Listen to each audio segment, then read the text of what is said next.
அதிமுகவில் செங்கோட்டையன் மற்றும் எடப்பாடி இடையே எழுந்திருக்கும் ஈகோ மோதல் பிரச்சனைகளுக்கு மூல காரணம் என்னவென்று தெரியுமா? அனைத்திற்கும் எடப்பாடியின் உறவினர்கள் கட்சிக்குள் போட்ட ஆட்டம்தான் என்கிறார்கள். இது அதிமுக வட்டாரத்தில் பெரும் அதிர்ச்சியை கிளப்புகிறார்கள். கட்சியின் விவரம் அறிந்த புள்ளிகள் அது என்னவென்று பார்ப்போம். கொங்கு மண்டலத்தினை சேர்ந்த அதிமுக முன்னாள் எம்எல்ஏக்கள் சிலர் இது குறித்து கூறுவது, அதிமுகவில் இப்போது மோஸ்ட் சீனியர்களில் செங்கோட்டையன் மிக முக்கியமானவர். ஈரோடு புறநகர் மேற்கு மாவட்ட செயலாளராகவும் அவர் இருக்கிறார்.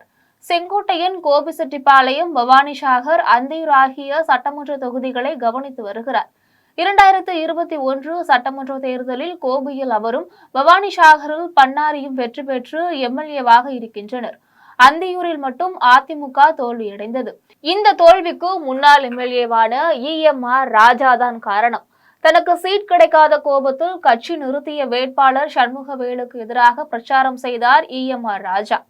தேர்தல் முடிவில் வெறும் 1275 வாக்குகள் வித்தியாசத்தில் தோல்வியடைந்தார் சண்முகவேலு. ஆனால் அந்தியூர் தோல்விக்கு செங்கோட்டையன் தான் காரணம் என்கிற முடிவுக்கு வந்தார் எடப்பாடி.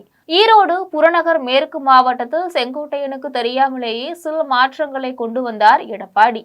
ஏற்கனவே எடப்பாடி சட்டமன்ற தொகுதிக்கு பொறுப்பாளராக தன்னுடைய மைத்துனரான சங்ககிரி வெங்கடேசன் நியமித்திருந்தார். அதோடு ஈரோட்டுக்கும் மறைமுக பொறுப்பாளராக வேலை செய்ய வைத்தார்.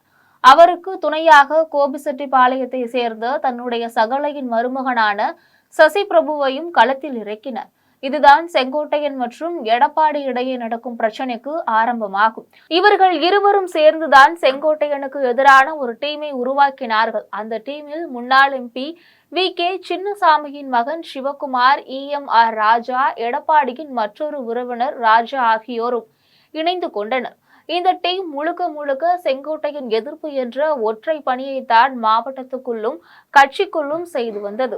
இந்த டீமுக்கான அனைத்து ஏற்பாடுகளையும் செய்து கொடுத்தது ஈரோடு மாநகர் மாவட்ட செயலாளரும் முன்னாள் அமைச்சருமான கருப்பண்ணன் தான்.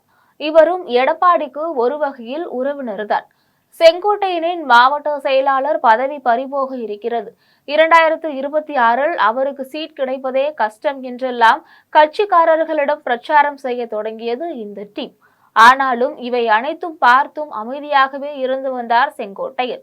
இந்த நிலையில்தான் இஎம்ஆர் ராஜாவுக்கு அம்மா பேரவை மாநில இணை செயலாளர் பதவி, சிவகுமார் உள்ளிட்ட 4 பேருக்கு ஈரோட்டில் பொறுப்பு என வாரி வழங்கினார் எடப்பாடி. இவை எதையுமே செங்கோட்டையனிடம் தெரிவிக்காமலும் கலந்தோசிக்காமலும் செய்தார் இபிஎஸ். இது செங்கோட்டையனின் ஈகோவை ட்ரிகர் செய்துவிட்டது. இதைத் தொடர்ந்துதான் எடப்பாடிக்காக நடந்த அத்திக்கடவு அவிநாசி திட்ட பாராட்டு விழாவை புறக்கணித்தார் செங்கோட்டையன். அப்போதாவது இந்த விவகாரத்தை எடப்பாடி சீரியஸாக எடுத்திருக்கலாம். ஆனால் அதை அவர் செய்யவில்லை.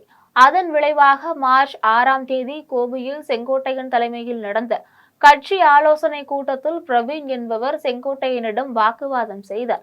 இந்த பிரவீன் எதிர் டீம் புள்ளிகளான வெங்கடேஷ், சசி பிரபுவுக்கு மிக நெருக்கமானவர்கள். அதன் பின்னர் தான் எடப்பாடிக்கு எதிராக நேரடியாகவே களத்தில் இறங்கினார் செங்கோட்டையன். எடப்பாடி தன் உறவினர்களை ஈரோட்டில் செங்கோட்டையனுக்கு எதிராக களமிறக்காமல் இருந்திருந்தால் இந்த பிரச்சனையே ஏற்பட்டிருக்காது.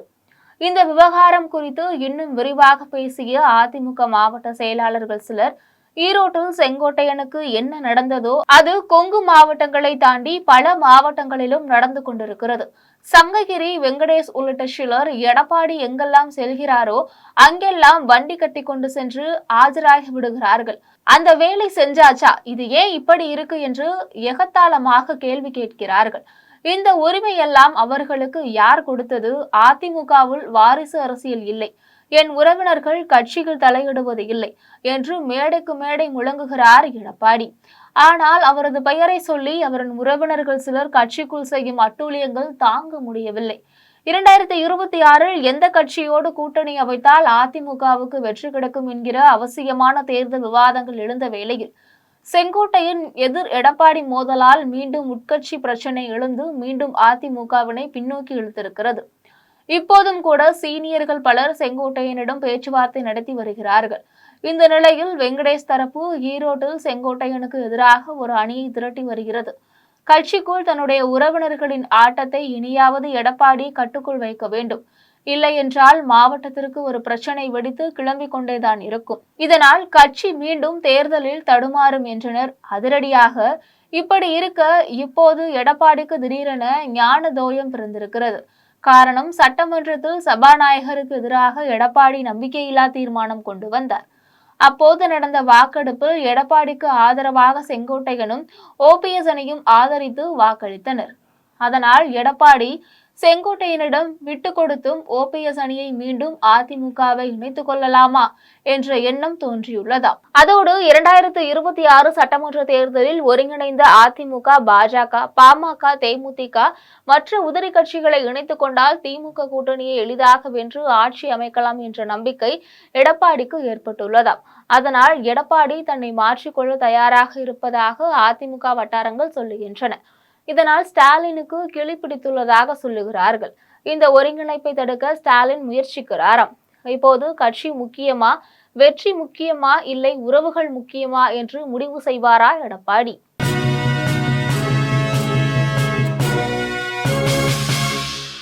உடனுக்குடன் அப்டேட் தெரிந்து கொள்ள ஜெம் டிவி தமிழ் ஆப்பை இன்ஸ்டால் செய்யவும்.